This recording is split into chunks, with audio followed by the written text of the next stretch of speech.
Hello everyone, टेकाजी here र recently open भएको DB प्रोग्राममा चाहिँ फर्म सबमिट गर्दाखेरि यस्तो प्रब्लमहरू आइरहेको थियो, यो इरर देखाइरहेको थियो।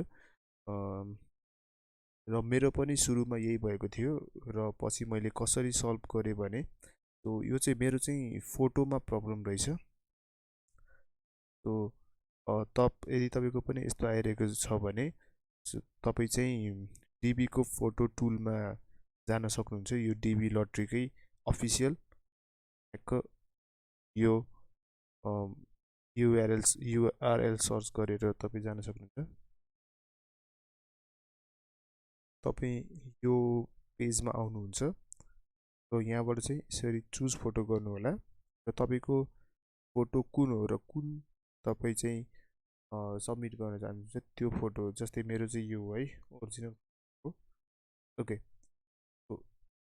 यसले फोटो अपलोड गर्दाखेरि यसरी इरर देखायो भने यो फोटो तपाईँको डिबीको लागि अप्लाई गर्दाखेरि यो फोटो चाहिँ रिजेक्ट हुन्छ।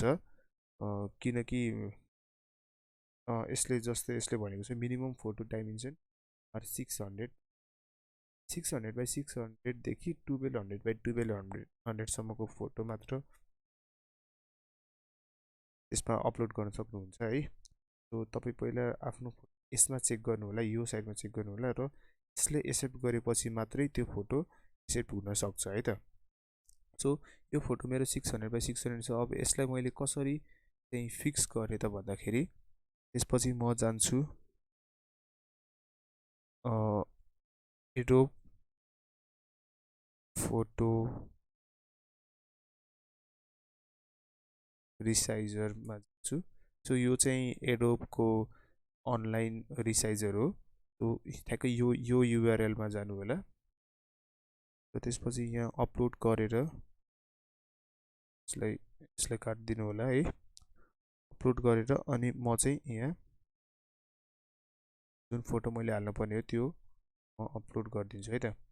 यो फोटो मेरो हाल्नुपर्ने हो, म अपलोड गर्छु र रिसाइज फर भन्ने यहाँ छ, यसमा क्लिक गरेर कस्टममा गएर तपाईँले चाहिँ यहाँ 1200 बाई 1200 गर्न सक्नुहुन्छ।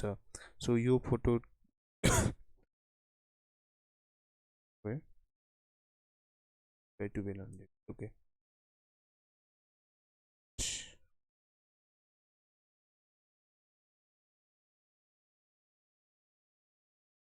I don't know you. Okay, so okay, expect गरेर दिस विल हो गयो त। त्यसपछि यो फोटो डाउनलोड गरेर यसले चाहिँ पहिला लगइन गर्नुपर्ने हुन्छ है।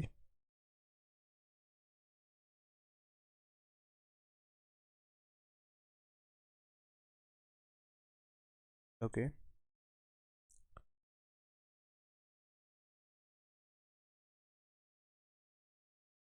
यसरी तपाईँले रिसाइज गर्न सक्नुहुन्छ है त।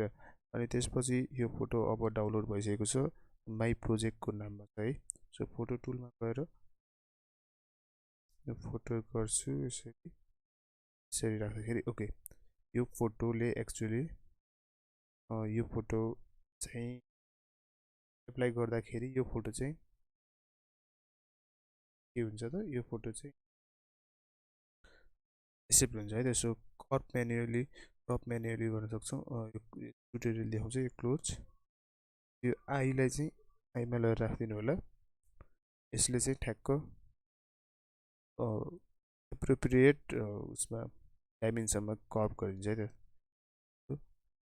Accept and proceed download image. अब यो इमेज चाहिँ तपाईँले लगेर हाल्दाखेरि यो इमेज चाहिँ अब यहाँ लगेर हाल्दाखेरि है, हालेर सबमिट गर्दाखेरि तपाईँको एक्चुअलीमा एक्सेप्ट हुन्छ र त्यो अहिले देखाएको इरर आउँदैन। एकचोटि यो ट्राई गर्नु होला। मैले चाहिँ गर्दिनँ किनभने मैले पहिल्यै गरिसकेको छु, यो एप्लाई गरिसकेको छु। फेरि गर्न मिल्ने है, त्यही भएर चाहिँ